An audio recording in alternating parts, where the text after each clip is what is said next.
시작하겠습니다. 안녕하십니까? 2016년도 국가직 7급 문제 보겠습니다.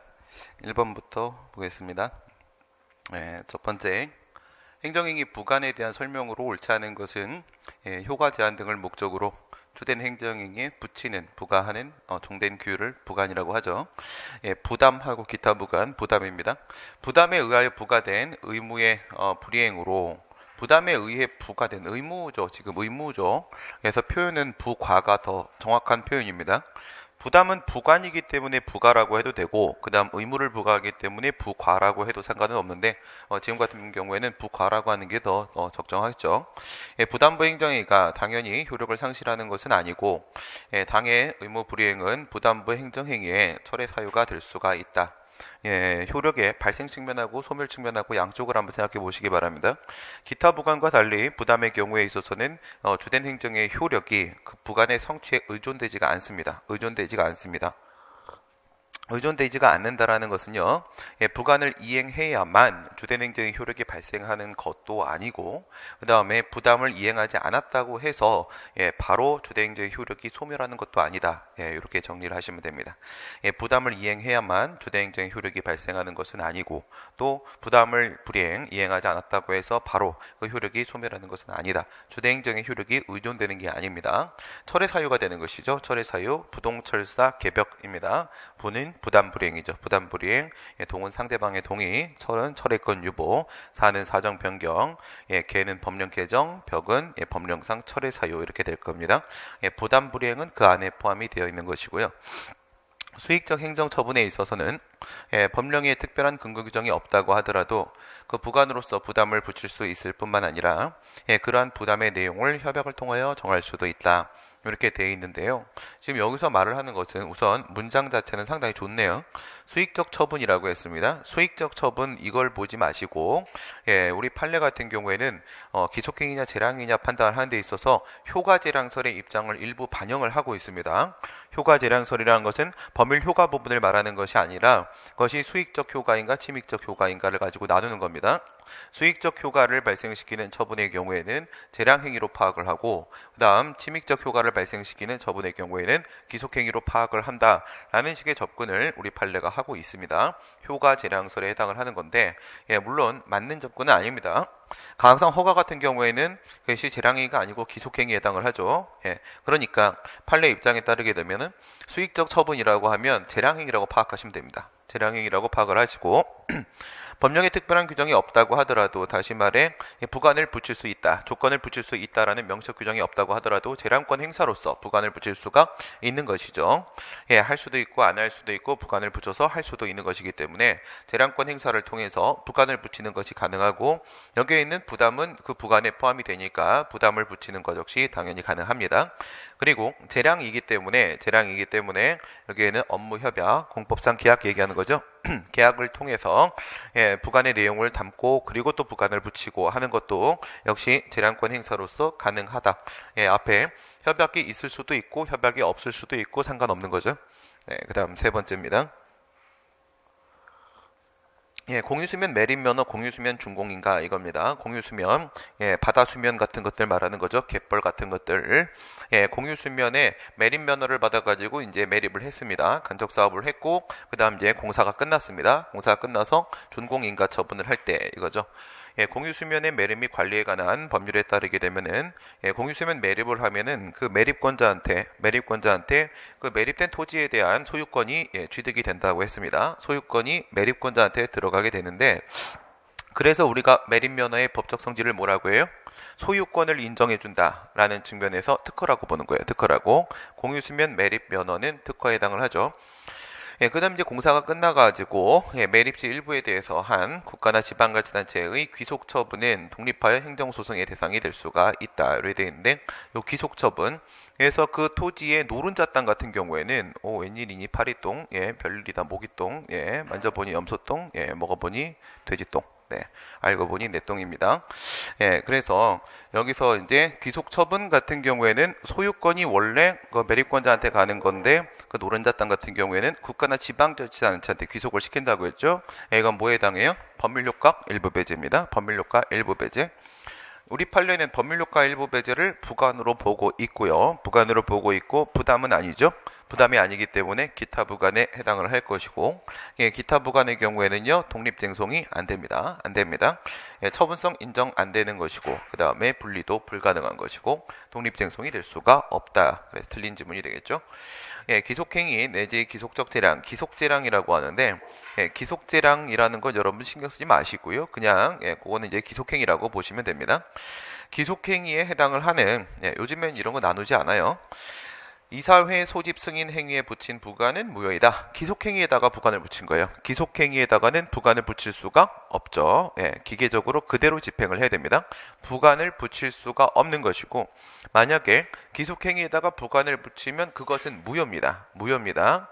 그러면 이런 경우를 한번 생각해봐요. 건축허가를 하는데, 건축허가는 원칙적으로 기속행위죠. 부관을 붙였단 말이에요. 그럼 그게 무효죠. 무효라는 건 무슨 의미가 되는 거야? 부관 없는 건축허가가 나온 것으로 법적으로 인정되는 겁니다. 예, 부관은 무효가 돼버리는 거니까 부관 없는 허가가 나온 것이다. 이렇게 인정되는 겁니다. 예, 기속행위에는 부관을 붙일 수가 없다.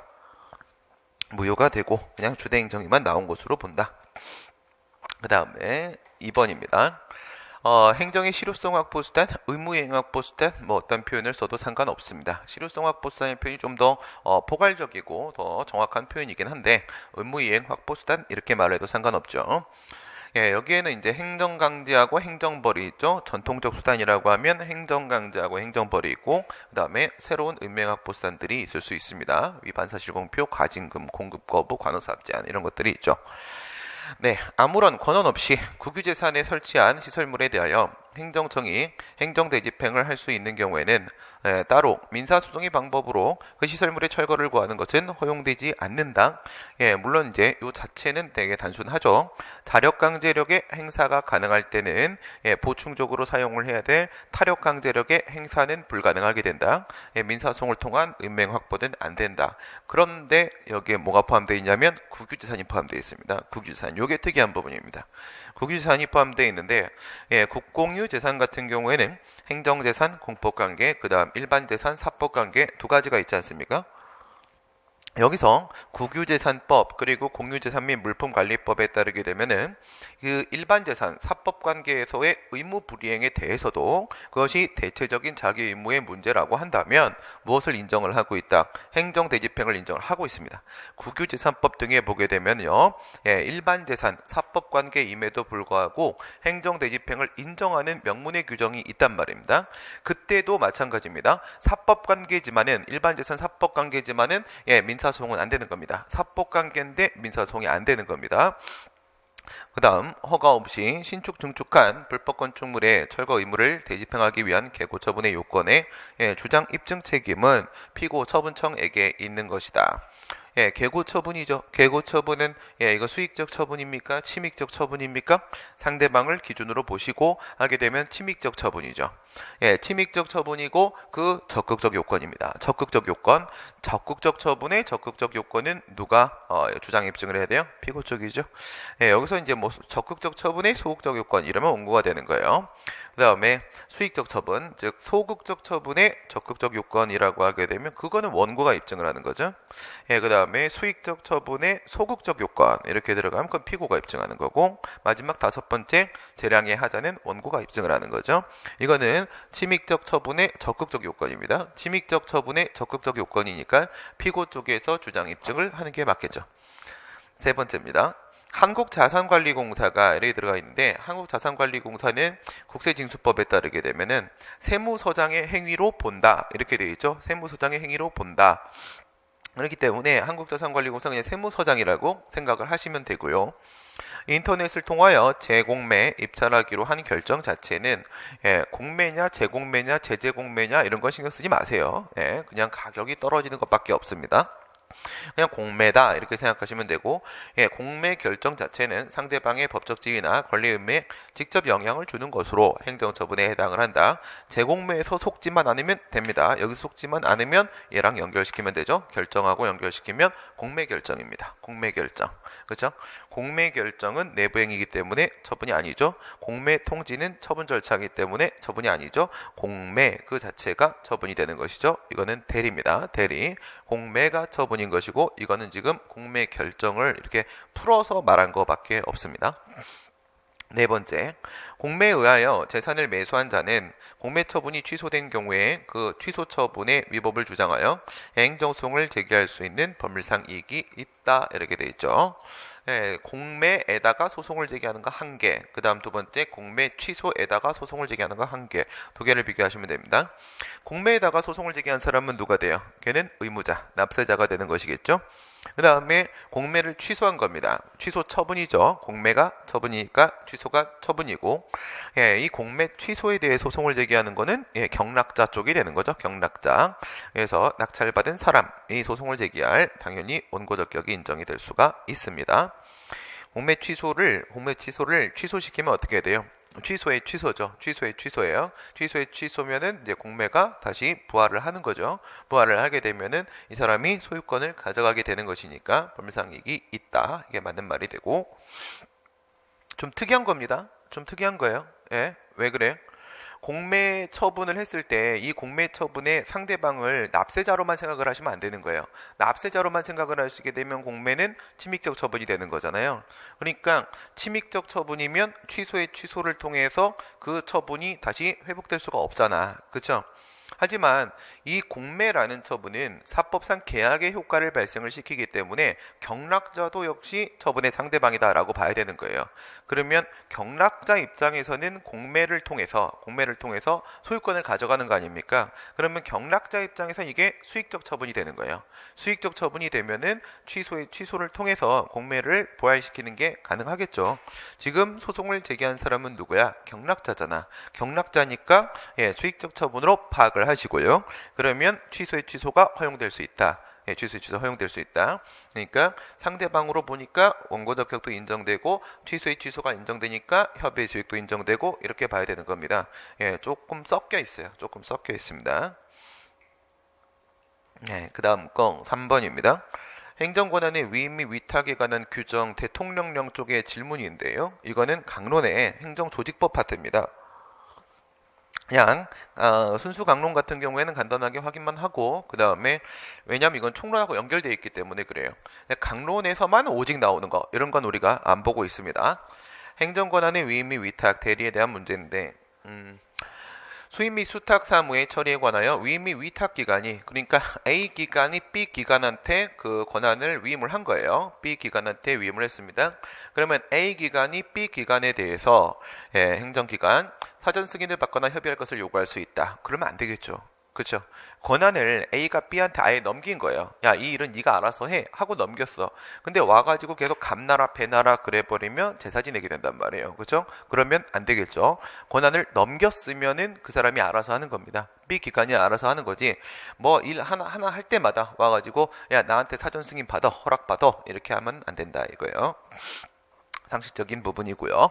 행정기관은 법령으로 정하는 바에 따라 그 소관 사무 중에 국민의 권리 의무와 직접 관계되지 아니하는 사무를 지방자치단체가 아닌 법인단체 또는 기관뿐만 아니라 얘도 포함된다. 이게 핵심이에요. 이게 개인에게도 위탁할 수 있다. 이 내용은 둘 다 행정권한의 위임 및 위탁에 관한 규정, 대통령령에 다 정해져 있는 내용들입니다. 다 포함되어 있는 내용들이고요. 민간 위탁 얘기하는 거죠. 공무수탁사인 얘기하는 겁니다. 공무수탁사인. 민간 위탁을 할 수도 있는데 민간 위탁을 하는 사무는 통상 어떤 사무라고 국민의 권리 의무와 직접 관계없는 단순 사실행위 뭐 이런 것들을 보통 민간 위탁을 하게 됩니다. 어쨌든 민간 위탁 가능하고요. 공무수탁사인 만들어줄 수 있습니다. 권한의 임의대리, 수권대리의 경우에 권한대리입니다. 권한대리. 대리기관이 대리관계를 표시하고 내가 누구 일을 대신해주고 있는지를 표시를 하죠. 현명주의 원칙에 따라서 내가 누구 일을 대신하고 있는가를 표시해 주면은 상대방 국민의 입장에서 만약에 피대리기관이 A기관이에요. 원래는 A기관 권한입니다. 근데 B기관이 대리기관입니다. 대리청. B가 그것을 대신을 하고 있어요. 그러면 B가 처분을 하면서 내가 지금 A의 일을 대신해주고 있다라고 대리관계를 표시하면 상대방 국민의 입장에서는 누가 이 처분을 하고 있다라고 인식을 합니까? A가 이 처분을 하고 있다라고 인식을 하겠죠. 네, 그래서 이 A, 피대리 행정청을 대리해서 처분을 할 때는 그러면 누가 피고가 돼? 피대리청이죠. 피대리청이 피고가 된다. 만약에 대리관계를 표시하지 않으면 어떻게 돼요? 대리관계를 표시하지 않으면 B가 대리관계 표시하지 않고 그냥 자기 이름으로 처분을 해버리게 되면은 그러면 상대방 국민은 B가 나한테 처분을 하고 있다라고 인식을 하겠죠. 그럴 때는 피고가 누가 돼요? B가 되는 거죠. B가 대리관계를 표시했다, 표시하지 않았다에 따라서 외부적 명의자가 피고가 되는 거니까 피고 적격자가 달라질 수 있습니다. 지방자치단체장이 설치하여 관할 지방경찰청장에게 관리 권한을 위임한 교통신호기입니다. 신호등, 도로교통법 제3조에 따르게 되면은 신호등은 누가 설치하는 거예요? 신호등은 지방자치단체장이 설치를 하도록 되어 있습니다. 이 자치사무예요. 자치사무, 고유한 사무인데 그러니까 여기에 지방자치단체장, 지자체장이 이렇게 있습니다. 지방자치단체장이 있고 원래는 얘 권한 사무인데 이걸 누구한테? 지방경찰청장, 지방경찰청장한테 신호기 관리 사무를 위임을 했단 말이에요. 위임을 했다. 이렇게 되면은 이 친구는요, 행정기관이죠. 행정기관이니까 기관 위임이 됐습니다. 기관 위임을 하게 되면은 원래 권한은 누가 가지고 있었는데 지방자치단체장이 가지고 있었는데 상실하게 되고 권한은 지방경찰청장한테로 이렇게 넘어오게 되는 것이죠. 넘어오게 됩니다. 그러면 여기에 있는 지방자치단체 밑에 있는 국가, 도리가 있겠죠? 그러면 여기에 지방자치단체, 지자체가 이렇게 있고 그다음 밑에 대한민국, 밑에 이렇게 국가가 이렇게 있습니다. 국가가 이렇게 있으면 이거는 사무기속주체가 이쪽이 되는 거죠. 얘가 사무기속주체가 되고 사무기속주체 권한의 귀속점은 이전이 되었지만은 얘는 사람이 아니기 때문에 기관이잖아요. 기관이니까 권리음의 귀속점은 같이 이전되는 게 아닙니다. 권리음의 귀속점은 여전히 누구한테 있는 거야? 위쪽에 있는 거야. 국가 쪽에. 그래서 권리음의 귀속점은 권리 부분은 여기에 그대로 있습니다. 여기에 권리가 있는 게 아니에요. 권한은 내려왔지만 권리의무 귀속점은 위쪽에 그대로 있어. 그대로 있으니까 권리의무 귀속주체, 즉 사무귀속주체는 지방자치단체 쪽이 되는 거예요. 그 다음에 형식적 비용 부담자는 누가 되는 거다? 형식적 비용 부담자는 우선 이 일을 할 때 대외적으로 비용을 직접 지출하는 쪽은 밑에 국가 쪽이 되는 거죠. 얘는 형식적 비용 부담자 이렇게 될 거예요. 형식적 비용 부담자가 되고 그 다음 이런 경우에 실질적 비용 부담자는 원래는 지방자치단체의 사무잖아요. 그러니까 돈은 얘가 되는 게 맞는 거죠. 그러면 얘는요 실질적 비용 부담자이기도 하지요. 얘는 실질적 비용 부담자가 됩니다. 이렇게 했을 때 사무기속주체하고 비용 부담자가 있으면 사무기속주체라고 보는 거예요. 사무기속주체라고. 이거를 보시면 되고 이쪽에는 비용 부담자, 형식적 비용 부담자 이거를 보시면 되고 그러니까 2조, 5조 다 걸릴 수 있죠. 신호등의 문제니까. 그러면 2조, 5조.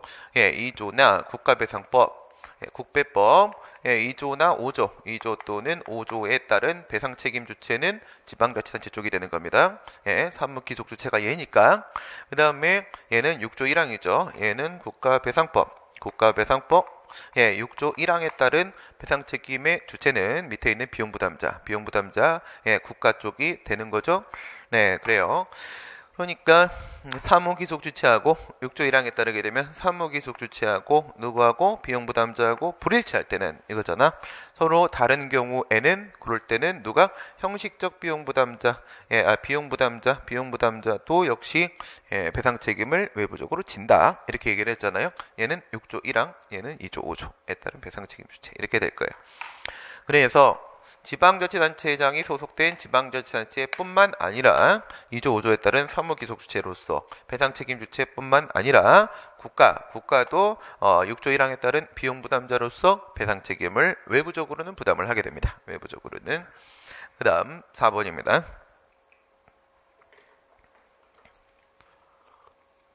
행정상 권리구제에 대한 설명으로 옳은 것은 법률의 집행을 위해 시행규칙을 제정할 의무가 있음에도 불구하고 행정청이 시행규칙을 제정하지 않고 있는 경우에 부작위 위법 확인 소송을 통하여 다툴 수가 있다.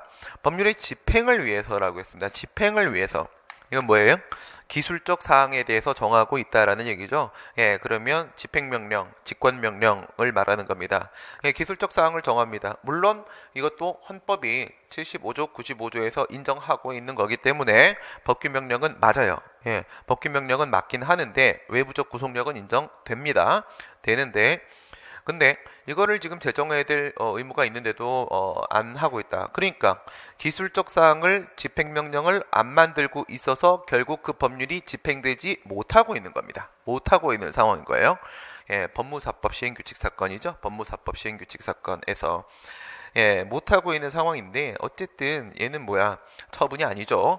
외부적 구속력이 인정되는 법규명령은 맞지만 처분이 아니기 때문에 예, 처분에 대한 부작위가 성립이 될 수가 없고요. 예, 그러니까 항고소송으로 부작위 소송 제기 못합니다. 이런 거 문제를 삼으려면 뭘 제기해야 된다고 했어요? 외부적 구속력이 있는 법규명령이면 예, 그건 공권력 행사라고 인정을 하잖아요. 예, 행정규칙은 공권력 행사가 아니고 예, 법규명령 공권력 행사가 맞고 이렇게 되는 거니까 예, 헌법소원심판 청구할 수 있습니다. 헌법소원심판. 예, 그래서 국가 공권력의 행사, 불행사에 대해서 헌법소원심판 들어갈 수 있잖아요. 불행사 쪽입니다. 불행사. 그래서 헌법소원으로 가야지 항고소송으로 갈 문제는 아닙니다. 당사자 소송을 본안으로 하는 가처분에 대하여는 행정소송법상 집행정지에 관한 규정이 준용되지 않고 예, 민사집행법상의 300조죠. 가처분에 관한 규정이 준용이 되어야 된다. 예, 그렇죠. 당사자 소송에는 우리 행정소송법 44조에 보게 되면 당사자 소송에 23조의 집행정지를 준용한다는 규정이 없습니다. 없기 때문에 당사자 소송 쪽엔 집행정지 인정이 안 됩니다. 안 되죠. 예, 상당히 큰 의미를 갖는 판례였었습니다. 항고소송 같은 경우에는 예사취 2차부 가수지죠. 가수지. 그래서 강수지가 아닙니다. 가수지 되니까 예, 가처분 어떻게 본다? 소극적 효력만 인정되는 집행정지는 적극적 효력이 인정되는 가처분을 배제하는 특칙이다 해서 가처분 인정을 안 하죠. 안 하게 되는데 예, 항고소송과 달리 누구는 당사자 소송은 쟤는 집행정지가 인정이 안 되기 때문에 집행정지가 가처분을 배제시키지 못합니다. 없으니까 밀어내지 못하고 여기에는 가처분이 인정이 됩니다. 중요한 부분이고요. 이주대책 생활보상의 한 내용으로 생활보상에는 주거의 문제로서의 이주대책이 있고요. 죽습니다. 주거의 문제. 그 다음에 상가, 영업의 문제로서의 생활대책이 있죠. 생활대책에 이주대책 문제가 좀 더 많이 나오고요. 이주대책이 수립이 되면 이주자들에게 구체적인 권리가 발생하며 사업시행자의 확인 결정이 있어야만 구체적인 수분양권이 발생하는 겁니다. 틀린 질문이죠. 그러니까 저와 같은 생활보상 2조 대책은 우리 헌법 23조 3항의 정당보상의 범위 안에 포함이 안 되죠. 포함이 안 되고 이거는 이제 정책적인 배려 측면에서 인정이 되는 건데 다시 말해 입법 정책적 재량이 인정되죠. 입법자한테는 재량이 인정됩니다. 근데 우리 입법자가 어떻게 했냐면 토지보상법에서 이주대책을 사업시행자는 실시해야 한다라고 규정을 해버렸단 말이에요. 해버렸으니까 입법자에겐 재량이 인정되고 사업시행자에게는 재량이 인정 안 됩니다. 사업시행자는 반드시 이주대책을 필요하면 실시해야 되는 겁니다. 실시해야 되는데 그러면 누구한테 분양을 뭐 어떻게 해주겠다. 이주대책은 무엇과 무엇이에요? 택지와 주택 이거죠. 택지, 토지와 주택을 주는 겁니다. 그래서 땅하고 집하고 이렇게 주는 건데 이런 거를 이렇게 줄 겁니다 라고 공고를 해요. 뭐 송달을 하는 경우도 있고 공고를 하는 경우도 있고 알려줘요. 근데 중요한 건 뭐냐면 신청입니다. 신청. 법에서 이렇게 해석하는 경우들이 있어요. 법에서 신청을 해야 된다, 청구를 해야 된다, 이런 식의 표현이 나오잖아요. 이런 식의 표현이 나오면 그때 행정청의 행위는 처분이 맞다 이렇게 해석을 하게 되거든요. 처분이 맞다. 왜 그런지 알겠죠? 신청을 해서 그거를 받은 행정청이 결정을 내려야만 권리가 인정된다 이렇게 되는 거예요. 법에서 신청해야 된다 이런 표현이 나오면 그건 처분이구나 바로 알 수 있어요. 그건 처분이구나. 별도 신청이 있어서 결정이 나와야만 권리가 인정된다라는 의미가 되어버리는 거거든. 그래서 이게 그래요. 이게 신청이 있어야 돼요. 신청을 하면은 얘가 당신한테 대상자 결정을 해주겠습니다. 이렇게 대상자 결정을 하면은 비로소 뭐가 인정되는 거예요? 수분양권, 분양을 받을 수 있는 권리, 땅이나 집을 분양받을 수 있는 권리가 비로소 인정되는 거기 때문에 처분 맞죠? 처분 맞습니다. 국가 공무원이 직무 수행 중에 경과실로 인한 불법 행위로 국민에게 손해를 입힌 경우에 피해자에게 손해를 직접 배상했다고 하더라도 자신이 변제한 금액에 관하여 국가에 대해서 구상권을 취득할 수는 없다. 이것도 뭐 중요한 판례이기 때문에 계속 문제가 출제가 되고 있는 거죠. 그래서 경과실인 경우가 있을 때고 공무원한테 경과실이 있을 때, 그 다음에 고의 중과실, 고의 또는 이제 중과실이 있을 때 이거였잖아요. 절충설로 들어가시는 거였었습니다.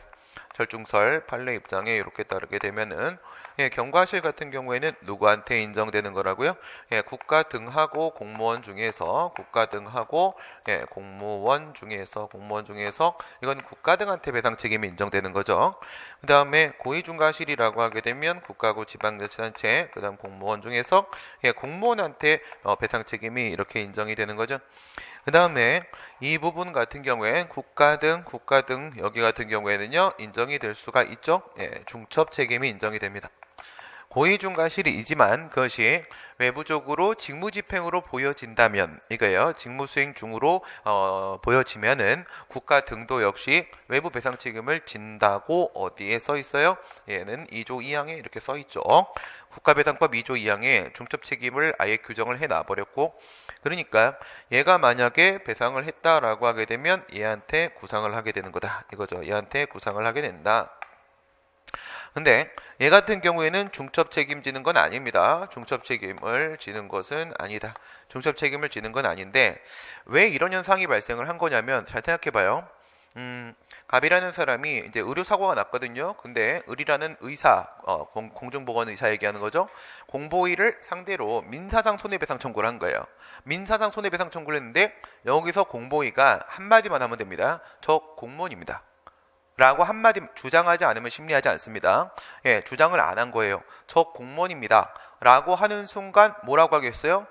경과실인지 고의중과실인지 판단을 해봐야겠다라고 재판부는 판단하겠죠. 공무원이라네. 공무원이네. 공무원이면 이러면 책임이 없고 이러면 책임이 있는 거니까 이거 판단해야겠다 생각을 하게 될 거예요. 근데 얘가 주장을 안 한 거야. 나 공무원입니다. 라고 말을 안 했어요. 그러면 그냥 민간인과 똑같이 취급을 해버린 거예요. 그래서 그냥 일반 불법행위 손해배상 청구가 인용이 돼버린 거예요. 얘가 공무원이라고 말을 안 했어요. 말을 안 하니까 이건 법원 잘못은 아니죠. 말 안 했으면 심리 안 해도 되죠.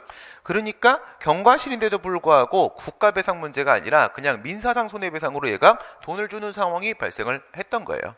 돈을 주는 상황이 원래는 공무원 맞고 얘가 돈 줘야 되는 상황인 건데 얘가 바보짓을 한 거죠. 돈을 줬어. 그리고 나서 이제 본인이 공무원 사실을 알게 됐죠. 자기가 공무원이란 거를 이제 와서 알게 됐어. 그러니까 바본 거예요 그냥. 그러니까 얘가 얘한테 내가 네 돈 대신 내줬어 라고 하면서 그 돈 나한테 줘 라고 얘기를 했는데 판례가 뭐라고 했어요? 얘가 돈을 줌으로써 이 친구의 채무가 변제됐다. 이 친구의 채무가 변제돼 버렸기 때문에 그러면 얘는 꽁을 얻은 거잖아. 꽁을 얻은 거니까 그 돈 얘한테 줘라 라고 구상권을 인정을 했던 사건입니다. 그 다음에 5번 정보공개에 대한 설명으로 옳지 않은 것은 법인 등이 거래하는 금융기관의 계좌번호에 관한 정보는 영업상의 비밀에 관한 사항으로서 공공기관의 정보공개에 관한 법률상 비공개 대상 정보에 해당한다. 당연히 계좌번호는요. 계좌번호는 비공개 대상 정보가 맞습니다. 법인 등 영업상 비밀에 대한 문제죠. 7호에 해당을 하는 겁니다. 9조 1항 7호에 해당하는 거고요. 뭐 이런 생각, 바보 같은 생각하면 안 돼요. 계좌번호를 까면은 누가 입금해 줄지도 모르지 않나? 막 이런 생각, 바보 같은 생각하시면 안 됩니다. 알겠어요? 이거 계좌 털어버릴 수도 있는 거거든요. 그렇죠? 계좌번호는 알려주면 안 됩니다. 그 다음 이거는 여러 번 나왔던 거죠. 요 표현 앞에 이거 5글자 직무수행, 직무를 수행 이거죠. 그러니까 얘가 개인적으로 연찬회나 간담회 등에 참여를 했을 때는 그에 관한 정보를 알려줄 수 없지만 직무수행으로 들어가게 되면 실명제가 적용된다고 했잖아요. 그래서 공무원 실명제 적용되고 그 정보는 당연히 공개하는 게 맞습니다. 공무원의 성명과 직위는 공공기관의 정보 공개에 관한 법률에 의하여 공개 대상 정보에 해당하는 게 맞죠. 직무수행 중 저것 때문에 그렇습니다. 직무수행 중 저건 사람이 아니죠. 직무수행 중이면 저건 행정기관입니다. 행정기관입니다. 그죠?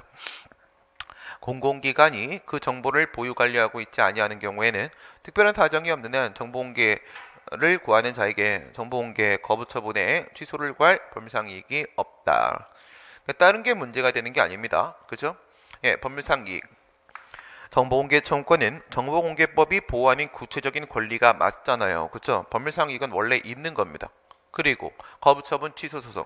거부처분 취소에서 재처분 의무가 없다면 또 법률상이익이 없다고 보겠지만 행정소송법이 재처분 의무 인정하잖아요. 정보공개 청구권은 구체적 권리가 맞고 그 다음에 재처분 의무도 거부처분 취소에서 인정이 되고 뭐 특별히 문제가 없어 보이는데 문제는 바로 뭐가 돼요? 보유 관리하고 있지 않다 이거죠. 이거 않다. 예, 그래서 정보공개 제도의 특성이라는 게 뭐라고? 제도적 취지가 없는 정보 만들어주는 게 아니라 있는 정보 까는 거다 이거거든요. 있는 정보 까야 되는데 정보가 없어요. 지금 가지고 있지 않습니다. 가지고 있지 않으면 예, 소송을 제기해서 이겼다고 쳐봐요. 거부처분 취소 판결 확정돼 있습니다. 그래 기속력으로 재처분 의무 부과됐고요. 부과돼가지고 행정청 공공기관이 정보공개 결정을 내려줍니다. 내려주면 뭐 하냐고요? 공개를 실시할 수가 없는데. 그쵸? 정보가 없는데 어떻게 공개를 해? 그래서 이거는 조세호 사건입니다. 없는 건 줄 수가 없어요. 공공기관의 정보공개에 관한 법률은 모든 국민은 정보공개 청구권자라고 규정을 하고 있는데 예, 이 보세요. 이해는 자연인, 법인, 권리능력 없는 사단재단 이건 뭐 큰 의미 부여할 거 없다고 했죠. 그냥 이거는 법인 등기했냐 안 했냐의 차이밖에 없기 때문에 예, 얘네들도 역시 예, 당연히 뭐 이렇게 맛있는 냄새가 납니까? 그쵸? 예, 밖에서 누가 뭐 맛있는 걸 먹고 있습니다. 예.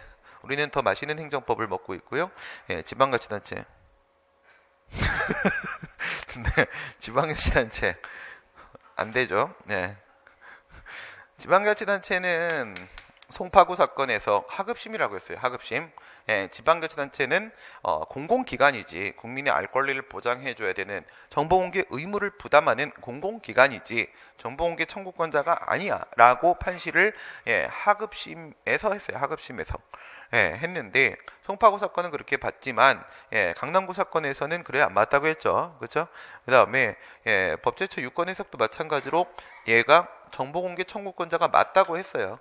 근데 교수님들이 이거는 정말 모르고 출제를 자꾸 하시는 건데 이런 문제가 자꾸 나오고 있어요. 이건 정말 뭘 모르셔서 이러는 건데요. 예, 모르시는 거를 욕할 수는 없죠. 왜? 우리는 을입니다. 그죠? 그쪽이 갑이니까 이렇게 내면 예, 그냥 뭐야? 그냥 맞다고 생각하세요. 맞다고 생각하시고. 근데 기출 중에 이거 틀렸다고 나오는 것도 있어요. 그분은 또 공부가 되신 분이 출제를 오신 거고. 뭐? 아니 그러니까 지방자치단체가 아니다를 맞다고 생각을 하라고. 아, 그게 틀린 건 맞는데, 얘가 포함된다고 했으니까, 포함된다고 하면은 뭘 모르시는 분 입장에선 틀린 지문이 맞아요. 네. 근데 이것도 맞는 지문이라고, 맞는 지문이라고. 지방자치단체도 정보공개 청구권자가 될 수 있어요. 될 수 있습니다. 그러니까 제대로 출제하신 교수님도 있었어요. 기출문제 안에. 근데 이렇게 출제하는 분들이 더 많아요. 네, 더 많아요. 그냥 공부가 덜 되신 걸 뭐 어떻게 할 수는 없는 거야. 그렇죠? 네, 할 수 없는 거니까 보고 판단하세요. 확실히 틀린 거 다른 거 찾으시고 없으면 이걸 틀린 걸로 가시고 없으면 이건 어쩔 수가 없어요. 그 다음에 6번입니다. 공익사업을 위한 토지 등의 취득 및 보상에 관한 법률의 손실보상입니다. 손실보상. 예, 주거이전비 얘기하는 거예요. 주거이전비. 주거용 건물의 거주자에 대하여 주거 이전에 필요한 비용과 가재도구 등 동산의 운반에 필요한 비용을 보상을 해야 되는데 예, 주거 이전비 보상을 해주죠. 여기에는 그 건물 소유자뿐만 아니라 누구도 포함된다는 걸 기억하는 게 더 중요해. 주거 이전비 보상에 세입자도 포함된다. 세입자도 보상을 해줍니다. 예, 그래서 이사비는 세입자도 받아요. 이사비는. 그다음 이의 신청. 그 세입자는 저거는 안 돼요. 저거는 뭐 아까 이주대책은 안 됩니다. 세입자한테 뭐 땅집 이런 거 주는 건 아니고 그냥 이사비만 주는 거야. 이사비만. 이의 신청에 대한 재결에 대하여 기한 내에 행정소송이 제기되지 않거나 그 밖의 사유로 이의 신청에 대한 재결이 확정되었다. 토지보상법이죠. 거기에 있는 이의신청은 그거는 처분청에 제기하는 불복 절차가 아니죠. 이건 중토위 쪽으로 가는 거잖아. 이건 부진정 이의신청입니다.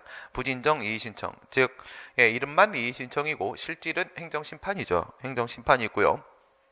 확정이 되면 민사소송법상의 판결 확정된 거랑 똑같이 본다. 똑같이 본다. 이거예요. 이게 판례 스타일입니다. 판례 스타일 어떻게 들을까요? 판례는 16조에 있는 협의, 16조에 있는 협의도 뭐라고 봐? 이것도 사법상 계약이라고 이렇게 보죠. 16조. 그 다음 중간에 사업인정 있고 나서 26조. 심지어 26조에 있는 협의, 이것도 얘는 사법상 계약이라고 이렇게 보죠. 이렇게 봐요. 그리고 나서 뭐 수용재결이 나온단 말이에요. 토지수용재결, 토지수용위원회의 토지수용재결 34조. 이게 나와버리게 되면은 얘는 뭘 하는 거예요? 대리죠. 이거를 대신해 주는 거예요.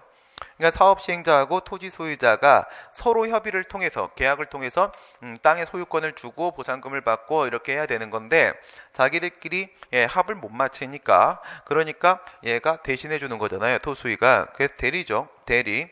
이게 대리라는 건 결국은 이 사법상의 효과를 발생을 시키는 게 된다 이거예요. 지금. 그렇죠? 이 효과를 발생을 시킨다는 거지. 그리고 나서 여기다가 중토위에 이의신청을 제기한다는 거예요. 이의신청을 제기를 해서 이의제결이 나왔다. 이의제결이 나왔다. 그러면 중앙토지수용위원회 이 이의제결이라는 것도 결국 무엇에 대한 판단이라고 보는 거야. 판례는 무엇에 대한 판단이다? 앞에 것들에 대한 판단. 앞에서 이런 것들이 해결이 제대로 못 됐기 때문에 그런 거고, 결국 얘는 사법상의 계약 문제다. 이렇게 판단을 하고 있어요. 판례가. 판례는 이거를 전체적으로 쭉 다 사법상의 문제로 처리를 하는 겁니다. 그러니까 요 이의제결은 민사소송법상의 확정 판결 받은 거랑 똑같이 취급할 수가 있게 되는 거예요. 있게 되는 겁니다. 사법관계 문제로 봐버려가지고. 그 다음 이런 건 조금 어려운 문제예요. 조금 어려운 문제고, 재결에 의한 토지 취득의 경우, 조금이라고 했어요. 어려운 문제는 없습니다. 우리한테는. 그래서 조금 어려운 문제고, 토지 취득의 경우에 보상액 산정은 수용 재결 당시의 가격을 기준으로 함이 원칙이나, 그렇죠? 여기서 만약에 이걸로 하게 되면, 이걸로 하면은 이거는 여기는 보상 뭐 이런 게 아니죠. 이걸로 하게 되면은 여기 당시의 가격, 이걸로 하게 되면은 여기 당시의 가격, 이거죠. 그래서 그때 당시 협의 취득 당시 수용 재결 당시의 가격을 기준으로 하는 게 맞고요. 보상액을 산정하는 경우에 해당 공익사업으로 인하여 수용 대상 토지의 가격이 변동되었을 때 이를 고려하지 않지요. 고려하지 않습니다. 언제부터 발생하는 가격 변동을 말하는 거냐? 여기서부터죠. 여기서 뭐가 나와요? 사업인정이 나옵니다. 사업인정이 나오게 되면은 20조의 사업인정 이렇게 들어가면, 그러니까 이때부터는 이 지역에 이제 공익사업이 들어올 거다, 개발사업이 들어올 거다라는 거를 사람들이 다 알게 돼요.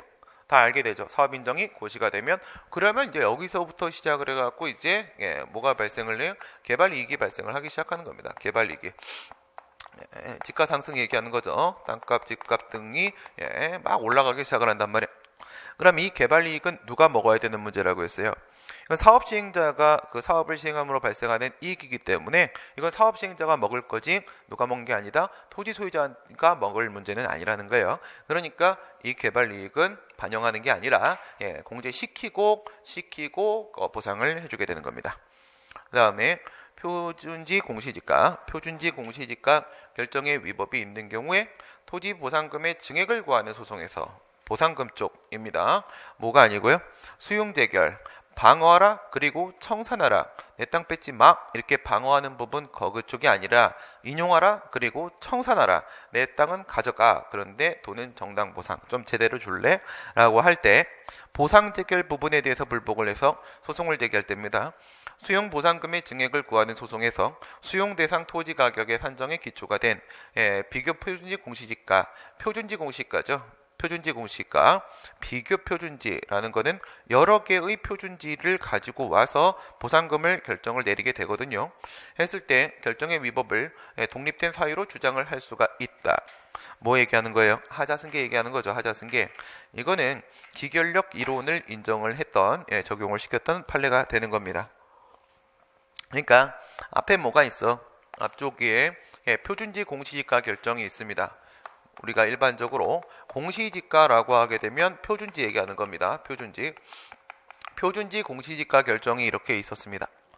그리고 나서 이 처분, 이거는 물적 행정행위로서 일반 처분에 해당한다라고 보죠.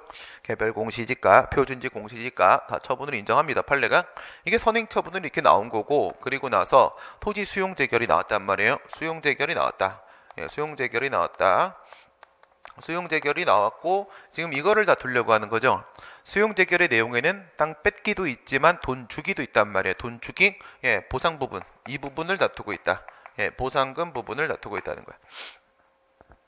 만약 행정심판을 들어가면 그냥 항고 심판으로서 처분이니까 이의 신청을 가게 되겠지만 행정소송을 들어가게 되면요, 이때는 보상금 증액 청구 소송, 즉 형식적 당사소송을 제기하게 될 거 아니겠습니까? 그죠? 그래서 여기서 형식적 당사소송을 들어갑니다. 형식적 당사소송을 여기다가 보상금 증액 청구 소송이라는 형식적 당사자 소송을 들어가죠. 형식적 당사자 소송은 형식만 당사자 소송이란 얘기잖아요. 그 얘기는 실질은 뭐라는 거예요? 실질은 취소 소송이다. 실질은 취소 소송이다 이거예요. 그러니까 처분의 내용을 변경을 하게 된다는 거예요. 처분 다투는 거나 마찬가지잖아요. 그러니까 지금 처분과 처분 양쪽의 문제로 갈 수가 있는 겁니다. 앞에는 물적 행정으로서 일반 처분, 뒤에는 대리로서 처분 이렇게 되죠. 그런데 여기서 공시지가 결정은 그게 땅 가격 매기는 거잖아. 땅 가격 매기는 거고, 이거는 토지 소유권은 가져가고 보상금 주고 환매권 인정하고 서로 효과가 완전히 달라요. 완전히 다른데 결국은 이 가격에 의해서 내 보상금의 금액이 결정이 돼버렸단 말이지. 그러면 원래는 뭐 해야 돼요? 원래는 여기다가 소송을 제기를 해야 될 거 아니겠습니까? 여기다 소송을 제기해야 돼요. 근데 이게 가능하냐 이거야. 전혀 불가능하답니다. 전혀 불가능합니다. 그러니까 매년 1월 1일 날 국토교통부 장관이 표준지 공시지가 결정을 합니다. 전국에 있는 토지들을요, 그 유형화를 시켜요. A부터 뭐 Z까지의 유형이 있다. 이렇게 한단 말이에요. 그럼 여기서 A 유형의 땅 이런 식이면 얼마, 이런 식이면 얼마, 땡땡땡, Z 이런 식이면 얼마 이렇게 가격을 매겼단 말이야. 가격을 매겼다. 그리고 나서 이게 이제 이렇게 있어요. 우리나라가 이렇게 있는데 여기가 내 땅이야. 여기가 내 땅이야. 이걸 얘가 뺏어갔어요. 보상금을 주려고 하는데 이게 지금 A 유형의 땅 가격이 여기 땅 가격이야. 이게 여기 땅 가격이야. 그 다음에 이게 여기 땅 가격이야. 내 땅의 성격이 얘네하고 되게 비슷해요. 땅의 성격이.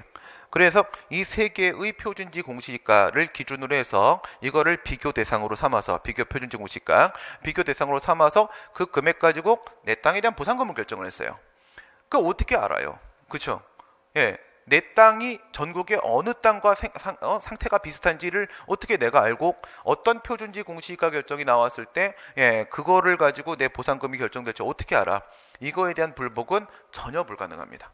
전혀 불가능하기 때문에 이거의 법적 효과와 이거의 법적 효과가 서로 다르니까 전통적 하자승계론에 따르게 되면 하자승계가 안 된다. 이렇게 그냥 밀어붙여 버리게 되면 이 사람은 도저히 참을 수가 없어요. 그렇기 때문에 이게 완전 불가능하기 때문에 그래서 기결력 이론을 적용을 시켜서 뭐예요? 예측 가능성, 수인 가능성이 없다. 예측 가능성, 수인 가능성이 없으면 이 선행 처분의 기결력은 없으며 기결력이 없으면 하자는 승계가 된다라고 처리를 했던 판례죠. 개별 공시지가는 양도소득세 부과처분, 표준지 공시지가는요, 토지 수용 재결에 있어서 둘 다 기결력 이론 적용시켰던 판례들이 있습니다. 그 다음 문제 7번 공익사업을 위한 토지 등의 취득 및 보상에 관한 법률상 환매권입니다. 환매권 보는 순간 뭐가 떠오르십니까? 자녀지에 대한 보상 청구권, 취득 보상 문제하고 이 환매권하고 두 개는 다 뭐예요? 형성권입니다. 형성권. 일방적인 의사표시에 의해서 바로 법률관계가 변동이 되는 거란 말이에요. 그래서 자녀지 같은 경우에는 내 땅을 뺏어가고 일부 땅은 남아있는데 그 일부 땅이 전혀 쓸모가 없어져 버렸단 말이야. 이럴 땐 나머지 자녀지도 가져가시오 라고 내가 말을 하는 순간 소유권은 가져가시오 라고 할 때 이 부분에서 자동으로 넘어갑니다. 그 다음에 이 환매권도 마찬가지입니다. 일정한 요건을 갖추게 되면요, 91조 1항 2항에 나와 있는데 1항 같은 경우에는요, 토지가 불필요해지는 거예요. 10년 안에 토지가 필요 없어졌다라거나 뺏어간 토지, 그 다음에 2항 같은 경우에는 5년 안에 토지를 한 번도 안 썼어. 내가 뺏어간 땅을 하나도 사용을 안 하고 그냥 방치를 했다라거나 이 요건에 해당을 하잖아요. 그럼 이것도 그냥 일방적으로 내 땅 내놔 다시 줘라고 다시 줘라고 말을 하는 순간 소유권이 바로 나한테 넘어옵니다. 바로 나한테 넘어옵니다. 이건 뭐야? 형성권입니다. 형성권. 그리고 이름 이렇게 되어 있잖아요. 환매 다시 산다. 다시 산다. 그래서 판례는 저거를 매매계약이라고 봅니다. 사법상의 매매계약이라고 봐요. 환매, 돌려도, 다시 산다. 매매계약, 사법상 계약이다. 그러니까 관련된 분쟁은 민사소송으로 처리한다라는 게 판례 입장입니다. 환매권자는 협의취득일 또는 수용개시일 당시에 토지 소유자 또는 그 포괄승계인이 되는 것이다. 그렇죠? 이 협의 취득을 했을 때, 요 수용 재결을 했을 때, 요게 요거에 대한 대리니까 얘네들의 효과는 뭐 당연히 똑같겠죠. 당연히 똑같습니다. 그러면 있잖아요. 얘네들이 이루어지면 협의 또는 수용 재결 이게 이렇게 이루어지면 어떤 효과가 발생해? 만약에 사업시행자라고 하게 되면은요, 사업시행자 쪽에 있어서는 해당 토지에 대한 소유권을 취득을 하게 됩니다. 얘는 소유권을 취득을 하게 되고 그 다음에 토지 소유자 등이죠. 이해관계인 토지 소유자 등의 경우에 있어서는 첫 번째 보상 손실보상 청구권이 인정되거나 또는 환매권이 인정됩니다. 환매권이 인정이 되죠. 얘는 돈 주는 거예요. 가치 보장의 문제고 얘는 땅을 다시 뺏어 오는 겁니다. 존속 보장의 문제가 되는 겁니다.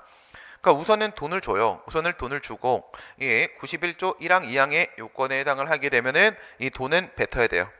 돈은 뱉고 가서 돈 뱉어버리고 그 다음에 땅 다시 내놔라고 하면 형성권 바로 나한테 옵니다. 바로 나한테 오는 거예요. 소유권이. 그 얘기고 그러니까 토지 소유자한테 수용 재결 당시 맞는 거죠. 협의 취득 당시 맞는 겁니다. 그 다음 사업 시행자가 토지의 협의 취득일 또는 수용의 개시일로부터 5년 이내에 취득한 토지의 전부를 해당 공익사업에 이용하지 아니했을 때는 환매권자는 환매권을 행사할 수 있다. 이거는 순수 강론입니다. 순수 강론이고요. 강론에 대한 문제긴 한데요.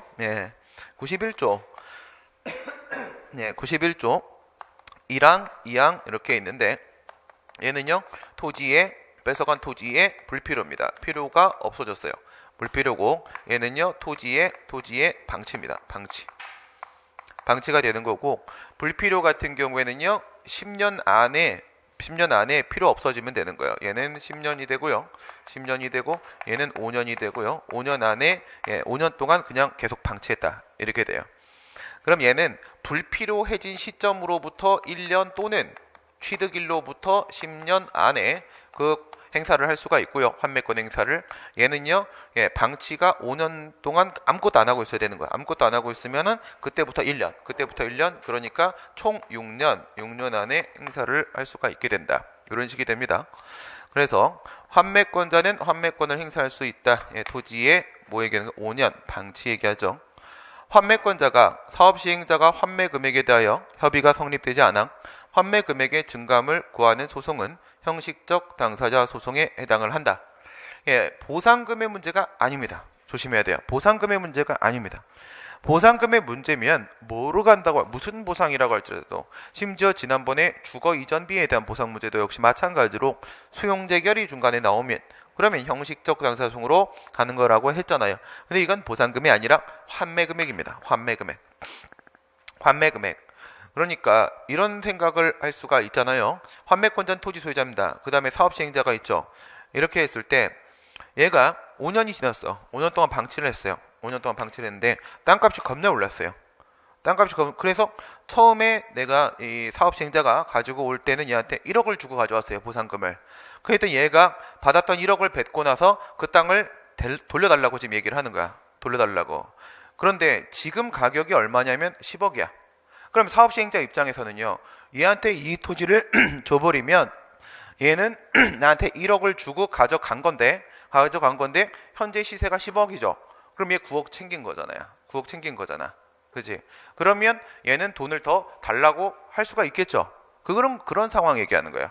또 반대로 땅값이 떨어지는 경우도 있을 수 있겠지만 우리나라는 땅값이 떨어지는 경우는 거의 없기 때문에 신경 쓰지 마시고, 그래서 현저한 차이가 발생할 때 환매 금액에 대한 증감 관련된 소송이 나올 수가 있어요. 나올 수가 있는데 그거는 뭐로 간다고? 민사소송이죠. 이건 사법상 계약이라고 했습니다. 그렇기 때문에 민사소송으로 가야 되는 거지 보상금의 문제가 아닙니다. 형식적 당사소송이 아니고, 헌법재판소는 협의 취득 내지 수용 후에 당해 사업에 폐지나 변경이 있는 경우에 변경이 있은 경우 환매권을 인정하는 대상으로 토지만을 규정을 하고 있는데, 그 법률 조항이 건물 소유자의 재산권을 침해하지 않는다고 보았다. 그러니까 땅을 뺏어가게 되면 그 위에 건물이 있었을 수 있죠. 근데 얘가 지금 이 상황이라 봐봐요. 불필요. 공익사업이 변경이 된 거야. 변경이 돼서 원래는 이걸 지금 공익사업에 쓰고 있었어요. 땅을 쓰고 있었어요. 그럼 쓰려면 어떻게 하겠어? 그 위에 있었던 건물 다 철거했겠죠. 밀어버리고 쓰고 있었단 말이야. 근데 이제 필요가 없어지는 거야. 그럼 이제 환매권 행사를 하겠죠. 환매권 행사를 할 텐데 이 건물도 다시 만들어줘야 되냐? 그건 아니라는 거야. 그건 아닙니다. 필요 없습니다. 그 다음에 8번 제재적 행정처분, 제재처분입니다. 제재처분에 대한 문제. 업무정지 처분을 받은 후에 새로운 업무정지 처분이 받음이 없이 1년이 경과하여 실제로 가중된 제재처분을 받을 우려가 없어졌다면 무슨 말이에요? 장래 위험의 소멸이죠. 소멸. 위 처분에서 정한 정지기간이 경과한 이상 특별한 사정이 없는 한 그 처분의 취소를 구할 법률상 이익이 없다. 이렇게 가죠. 이제 지금 같은 경우에는 가중 요건에 대한 문제를 어떻게 보는 거예요? 옛날처럼 법률상 위험 필요 없다라고 했죠. 법률상 위험일 필요까지는 없는 거고, 이제는 뭐만 있으면 된다고 했어요? 현재 위험만 있으면 된다고 했습니다. 현재 위험만 있으면 된다. 현재 위험, 즉 구체적이고 현실적인 위험만 있으면 되는 거고, 이와 관련돼서 판례가 한 말 중에 핵심 포인트는 공무원의 법령 준수 의무죠. 공무원의 법령 준수 의무에 따르게 되면은 그것이 법규 명령이든 아니든 간에 내부적 구속력은 인정이 되니까, 그렇죠? 내부 구속력은 인정이 되기 때문에 공무원은 따르지 않을 수가 없을 것이고, 따라서 가중 요건 규정이 어디에 있다고 하더라도 상관없다. 무슨 말이에요? 법률에 가중 요건 규정이 있든, 아니면 시행령에 가중 요건 규정이 있든, 아니면 시행규칙에 그 가중 요건 규정이 있든, 아니면 훈령에 그와 같은 가중 요건 규정이 있든, 옛날 같은 경우에는 여기까지만 인정을 했었죠. 뒤에 있는 두 개는 그냥 사실상 위험이기 때문에 인정을 안 했단 말이에요. 근데 지금은 이건 다 현재 위험은 맞다. 현재 위험 맞다. 가중 요건 규정이 있으면. 근데 여기서 뭐가 들어가는 거예요? 지금 추가 요건 들어가는 거죠. 추가 요건이 이렇게 들어가는데 보통이 있어요. 추가 요건이. 지금 여기서 1년 이 말을 한 것은 이제 건축사법 사건 판례입니다. 건축사법. 건축사에 대한 업무 정지가 나왔는데 이쪽이 법률입니다. 법률인데 뭐라고 되어 있냐면 연 2회 통산 12개월 이렇게 되어 있단 말이에요. 연 2회 통산 12개월이라고 추가 요건이 붙어 있었습니다. 그러니까 1년에 2번 이상 업무 정지를 받고 그것을 합쳤을 때 12개월이 넘어가게 되면 그때는 아예 등록을 취소시켜 버린다. 이렇게 되어 있어요. 이렇게 되어 있으니까 이 추가 요건을 보시면 뭘 봐야 되는 거예요? 연 2회 이걸 봐야 되는 거죠. 이건 알 수가 없는 문제예요.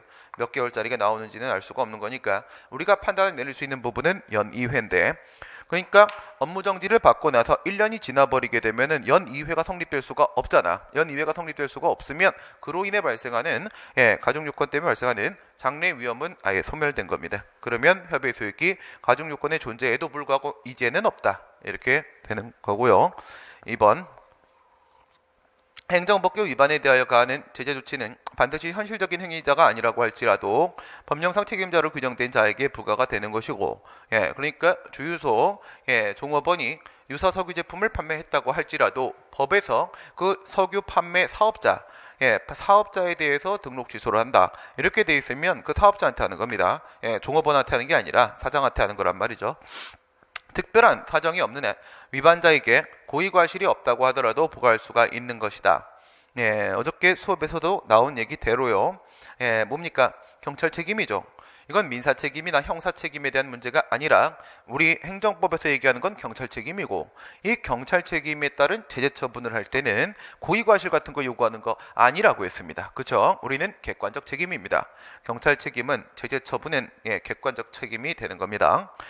제재적 처분의 기준이 불형의 형식으로 되어 있는 경우에 그 처분 기준에 따른 제재적 행정처분이 현저히 부당하다고 인정할 만한 합리적인 이유가 없는 한 섣불리 처분이 재량권의 범위를 일탈하였거나 재량권을 남용한 거라고 판단해서는 안 된다. 이건 지금 무슨 말을 하려고 하는 거냐면요. 재량준칙이 있는데 재량준칙을 위반한 경우 및 그 다음에 준수한 경우의 상황을 얘기하는 겁니다. 재량준칙이 있습니다. 내용이 재량준칙이에요. 그러면 실질은 행정규칙이 되는 거죠. 실질은 행정규칙이 되는데 형식이 뭐 시행령이야 시행규칙이야 또 훈령이야 뭐 등에 따라서 이게 법기명령으로 인정될 수도 있고 행정규칙으로 남을 수도 있겠죠. 그래요. 뭐 어쨌든 이 재량준칙이 이렇게 있는데 이거를 준수했을 때는 위법성 판단을 어떻게 할 거냐, 그 다음에 이거를 위반했을 때는 위법성 판단을 어떻게 할 거냐에 대한 판례의 기준을 말하는 겁니다. 위반을 했다라고 하게 되면 이건 단순합니다. 어떻게 들어가냐면 이게 시행령 같이 그게 법규명령일 때가 있잖아요. 법규명령일 때가 있고 판례에 따르게 되면 시행규칙과 훈령은 법이 아니지 않습니까? 그래서 그게 행정규칙일 때가 있겠죠. 행정규칙일 때가 있는데 이게 만약에 법규명령이라고 하게 되면 그거는 위반 자체가 바로 위법을 구성을 해버리는 겁니다. 재량준칙의 위반은 법이니까 그 자체가 바로 위법 이렇게 돼버리는 거죠. 위법 이렇게 돼버립니다. 이건 아예 하위법을 적용시키게 되는 거죠. 이건 아예 성문법 위반입니다. 성문법 위반으로 봐버리는 겁니다. 그게 되는데 행정규칙은 법이 아니지 않습니까? 그러니까 행정규칙은 그것을 준수하였다고 해서 바로 적법이라고 말할 수 없고 위반하였다고 해서 바로 위법이라고 말을 할 수가 없는 것이죠. 그러니까 얘는 그 재량준칙 위반 가지고 바로 그건 위법이야 이렇게 말할 수는 없습니다. 이렇게 말할 수는 없고 어디로 가야 돼요? 재량준칙이죠. 자기구속원칙 가야죠. 자기구속원칙. 자기구속원칙 위반 여부에 대해서 별도 판단을 내려봐야 되는 것이고 만약 그게 적용이 된다면 이것은 불문법 위반으로 위법해지는 것이지 성문법 위반으로 위법해지는 게 아닌 겁니다. 이렇게 되는 건데 준수를 해버리면 어떡할 거냐 이거예요. 그러니까 재량행위입니다. 법률에 따르면 재량행위인데 내부적으로 매뉴얼이 만들어져 있는 겁니다. 매뉴얼이 만들어져 있어요. 준수를 했다. 그러면 이거는 단순하죠. 법규명령이라고 하게 되면 그냥 이거랑 똑같아요. 준수는 이코로 적법. 준수는 이코로 적법 이렇게 끝나버리는 건데 행정규칙, 보통은 이제 행정규칙이겠죠. 행정규칙이다 라고 하게 되면 이 앞에 재량준칙이 이렇게 있어요. 매뉴얼로 재량준칙이 이렇게 있고 그 다음에 재량권 행사를 해가지고 행정처분을 했을 거 아니겠습니까? 행정처분을 했어요. 행정처분을 했는데 이게 재량의 하자냐 아니냐 이걸 봐야 되는 거죠. 이걸 봐야 되는 건데 여기를 보질 않아요. 판례에 따르면 행정처분이 재량의 하자가 발생했는지를 봐야 되는 건데 얘가 이거를 그대로 집행을 한 거라고 하면 재량규칙을 따라서 준수한 거라고 하게 되면 여기를 봅니다. 여기를 봐요. 여기를 봐가지고 여기에다가 이제 비평신자 목동부실사를 넣어보는 거예요. 비평신자 목동부실사 이렇게 해서 얘가 행정법의 일반 원칙에 위반되는 내용인가를 봐요. 내용인가를. 근데 그걸 그대로 얘가 그대로 집행을 한 거잖아. 여기서 만약에 위반이 걸리면 얘도 같이 위법이 돼버리는 거야. 이거대로 움직인 거니까. 알겠죠? 그래서 얘가 위법이 되면은 여기에 위반이 돼버리게 되면은 얘도 당연히 위법이 돼버리는 이런 구조입니다. 어디를 본다고? 판례는 여기 보지 말고 여기 보면 되는 거 아니냐. 결국 이거대로 한 거니까 그거에 대한 판단을 내려라. 그런데 저 재량준칙에 뭐 특별한 문제가 없으면 이거예요. 불형의 형식을 나왔다. 그러면 어느 쪽이야? 준수 쪽이고 법규명령 행정규칙 중에 이쪽이죠. 행정규칙. 불형이니까 시행규칙 형식의 행정규칙의 상황이 된 겁니다. 처분 기준에 따른 제재처분, 행정처분이 현저히 부당하다고 인정할 만한 합리적인 근거가 없는 한 무슨 말이냐? 저 재량준칙이 행정법의 일반 원칙 등에 위반된다고 볼 만한 소지가 별로 없다. 이거예요. 문제가 없다. 재량준칙에 특별한 문제가 없으면 그 처분은 이제 뒤에 있는 처분. 그러니까 이 재량준칙에 문제가 없으면 처분도 문제가 없는 거예요. 그대로 한 거니까 처분도 문제가 없는 거예요. 재량권의 범위를 일탈하였다거나 남용한 거라고 판단할 수 없다. 제재적 행정처분의 가중사유나 전제 요건에 관한 규정이 법령이 아닌 행정규칙의 형식으로 되어 있다면 이는 행정청 내부의 재량준칙을 규정한 것에 불과하므로 관할 행정청이나 담당 공무원 이를 준수할 의무가 없다. 어디 갔어? 없어졌네요. 아까 가중요건 규정 얘기했을 때 뭐가 포인트라고 했어? 판례? 담당 공무원의 법령 준수 의무라고 했잖아요. 법령 준수 의무. 당연히 이 내부 공무원이나 행정기관한테는 내부적 구속력이 인정되는 게 맞습니다. 내부적 구속력. 그것 때문에 현재 위험이다라고 말을 할 수 있었던 거죠. 네. 이거는 강론입니다. 전혀 모르셔도 돼요. 그냥 요거 뭐 총론 문제에서 요거 한번 언급된 거 그게 다였죠. 뭐에 공유수면 관리 및 매립에 관한 법률에 따라 가지고 공유수면 매립 면허를 했을 때 그래서 매립을 했을 때 그 땅을 어느 지방자치단체에다가 귀속시킬 것인가에 대한 문제는 누가 판단한다고? 행정안전부 장관이 판단한다 라고 했었죠. 나머지 내용은 전혀 모르셔도 됩니다. 그냥 기술적인 부분이고 강론 문제고. 네, 행정입법입니다. 행정입법 마지막 문제. 행정기관이 제정하는 일반적 추상적 규범, 형식적 의미의 행정, 실질적 의미의 입법에 해당을 하죠.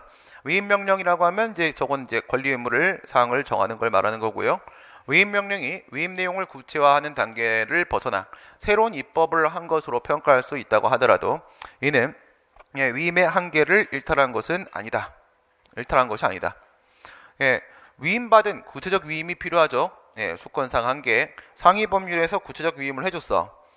그런데 구체적 위임을 해주게 되면은 거기서 위임받은 범위 안에서의 세부적 사항을 정해야 되는 거죠. 그런데 세부적 사항을 정하는 거를 벗어나가지고 위임이 없는 부분에까지 지 마음대로 법규명령을 만들어버렸다. 그럼 당연히 위임의 범위 벗어났잖아요. 한계를 일탈한 것이고 위법한 것이 되는 겁니다. 위법한 것이. 이건 그냥 문장 안에 답이 다 있고요.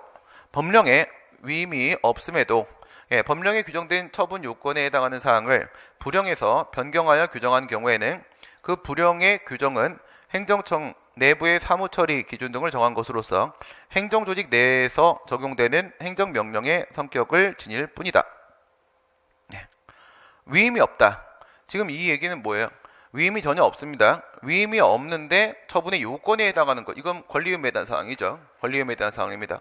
내용이 법규명령에 대한 분이죠. 그러면 법규명령, 권리의무에 대한 문제면 위임이 있어야만 위임명령으로 만들 수 있는 건데 근데 위임도 없는데 지 마음대로 정해버린 거야. 지 마음대로 정해버렸다. 이랬을 때 뭐라고 보지 말고 이거를 무효네 이렇게 하지 말고 무효네 이렇게 하지 말고 외부적 구속력만 없는 것이고 내부적 구속력은 있는 거니까 행정규칙으로 존치되고 있다. 이렇게 이해를 해주라는 거가 우리 판례 스타일입니다. 우리 판례는 어떻게? 위임도 없다. 무효야. 이렇게 하지 말고 무효야가 아니라 행정규칙으로 존재하고 있다. 이렇게 이해를 해서 내부적 구속력은 살려주라는 겁니다. 어쨌든 만든 거니까. 교육에 관한 조례에 대한 항고송을 제기함에 있어서 그 의결기관인 시도지방의회를 피고로 해야 되는 것이다. 이거는 이제 내부적 의결기관에 불과하죠. 의결권, 결정권과 표시권, 조례 공포권은 서로 분리가 되어 있고 때는 의결기관이 아니라 집행기관으로서 누가 돼야 돼요? 특별집행기관. 교육에 관한 문제니까 특별집행기관으로 교육감이 되는 것이죠. 행정소송에 대한 대법원 판결에 의하여 총리령이 법률에 위반된다는 것이 확정된 경우에는 대법원은 지체 없이 그 사유를 국무총리에게 통보해야 된다. 아니죠. 옛날에는 이제 총무처라고 했는데 지금은 행안부 장관이죠. 행안부 장관에게 알려줘야 되는 거죠. 행안부 장관에게 알려주면 행안부 장관이 그것을 공고를 하면 그 행정 입법을 했던 기관이 스스로 폐지를 함으로써 상대적 대세효를 노리게 되는 겁니다. 상대적 대세효를. 물론 이제 헌법재판소는 위헌 결정 내리면 절대적 대세효가 인정되기 때문에 바로 법률이나 법률조항, 법규명령의 효력이 대세적으로 사라지지만 얘들은 상대적 대세효만 인정이 됩니다. 네, 오늘 여기까지 하도록 하겠습니다. 수고하셨습니다.